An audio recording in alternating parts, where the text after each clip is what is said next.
So today I've got a story about leverage. The construction industry knows leverage very well. They won't install your glass panels until you've paid that invoice, and they regularly send each other broke, not paying each other's invoices.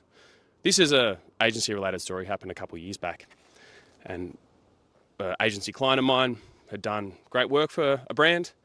We're running paid ads for them. We were up year on year. We thought everything was good, and then they just stopped paying their invoices. We got to 2 invoices outstanding.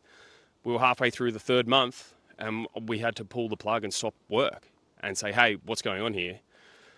We then found out they were shopping around for another agency behind our back, which is fine. They're allowed to do that.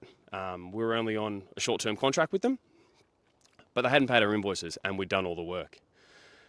We then later found out the only reason they came back to the negotiating table and actually settled our invoices was because we still had access to their Google ad account.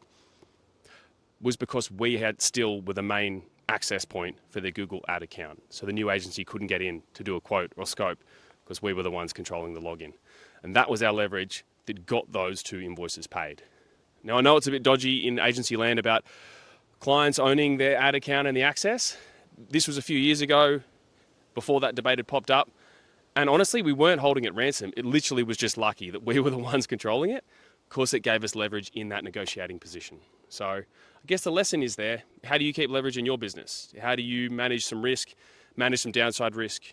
You don't have to control ad accounts, but maybe it's a version of not installing the glass panels without you being paid. And this is often a big issue in project work where, it's big chunky invoices. Making sure you manage that downside risk is super important so you don't lose too much money. Hope you enjoyed the story. Thanks for watching.